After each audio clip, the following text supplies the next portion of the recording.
On October 2018, this video of a Brazilian presidential candidate getting stabbed at a campaign rally went viral. That's far-right politician and presidential frontrunner Jair Bolsonaro, a controversial figure that could be on the verge of creating a political earthquake in Brazil. But how did this provocateur, who was once relegated to the political sidelines, manage to become the driving force of a movement after 14 years of left-wing rule? And what could his potential victory mean for Brazil? Hey guys, I'm Kim. This is Now This World. And in today's episode, we'll explore how Brazil's Jair Bolsonaro gained traction. Let's start with how he managed to become the center of attention after so many years with Brazil's Workers' Party at the helm. In 2015, Brazil was in turmoil.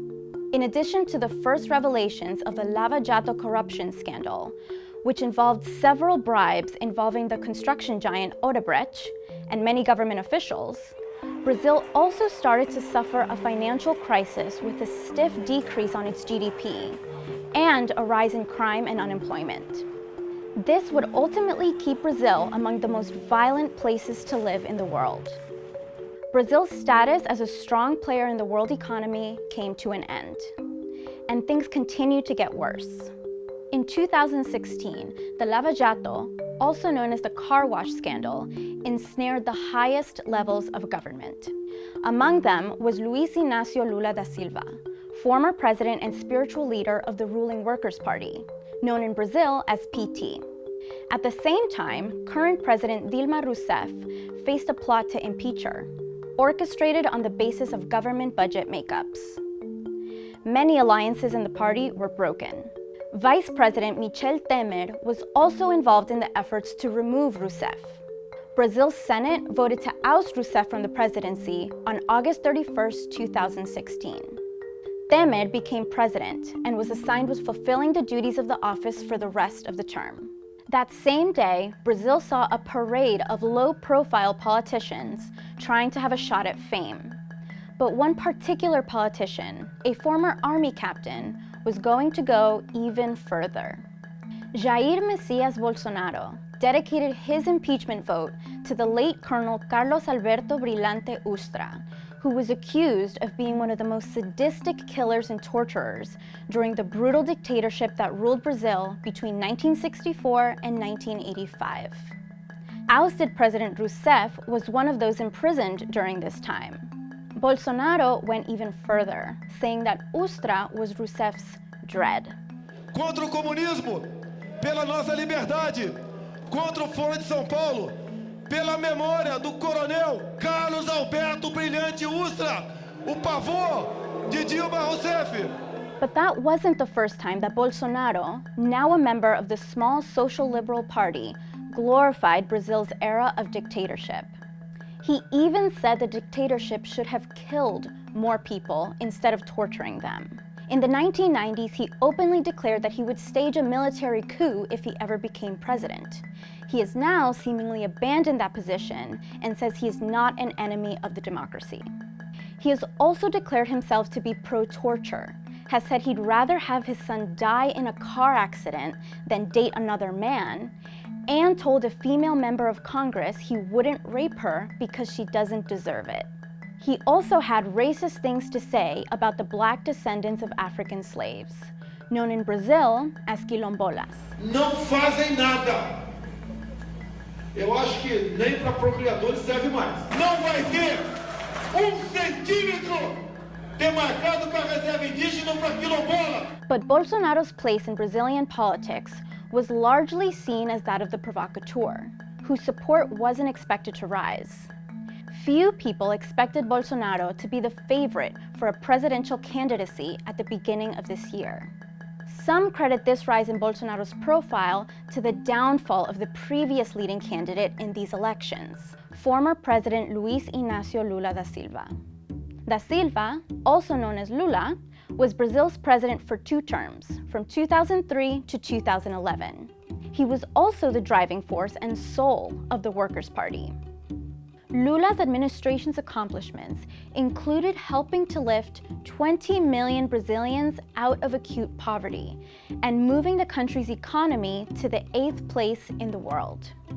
But his administration was also marred by corruption scandals like Mensalão, which involved several top officials of his government and also himself. Then came the Lava Jato accusations, with 9 charges involving Lula. Back in 2011, he left office with big popularity numbers.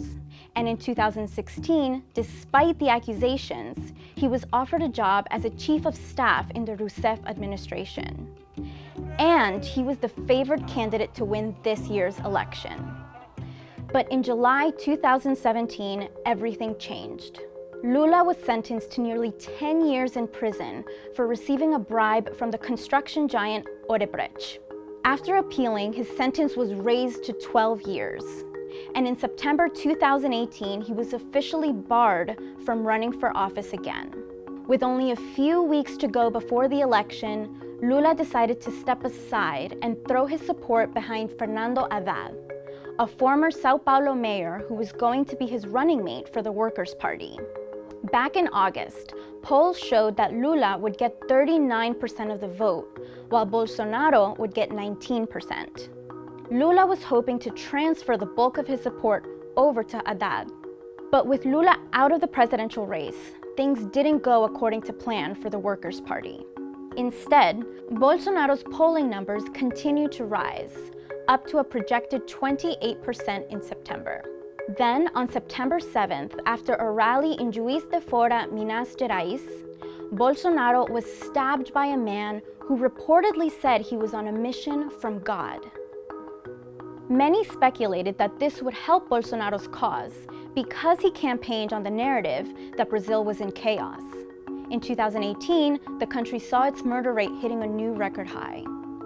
And on the election's first round vote, when a candidate can only become president if they win more than 50%, Bolsonaro was up in the polls, which had him at 35% and Haddad at 22%. But on election day, the margin of victory was even bigger. With 94% of the vote counted, Bolsonaro got roughly 46% of the total vote, while Haddad got 28%. This makes Bolsonaro the favorite to become Brazil's president after the second round, when both candidates will face off on October 28th. Despite huge social movements like the feminist Ele Now and his high disapproval numbers, almost 50 million Brazilians voted for Bolsonaro. But why? Some experts say that after the corruption scandal and severe crises related to violent crime and health all around Brazil, the Workers' Party is simply not a real option anymore. There are also those who condemn the lack of response from Workers' Party leaders towards Nicolás Maduro and the worsening situation in Venezuela. That crisis is causing millions of migrants to flee all over South America, and many of them straight to Brazil. Others say that hate is what defines this election, that Bolsonaro is just a consequence of the more inclusive, progressive policies that the Workers' Party put in place for minorities since it came into power, and that many Brazilians simply reject. The people's anger with politicians is not only visible in the rise of Bolsonaro, but also in the huge upheaval in Congress, where almost 50% of the members are new. Either way, this election looks like it will be decided by which side voters hate the most. If Bolsonaro ascends to the presidency, it could signal a pivotal moment for Latin America, a region where left-wing governments have thrived in recent years. Do you think a Bolsonaro presidency could spark a right-wing movement in Latin America? Let us know in the comments. Thanks for watching Now This World.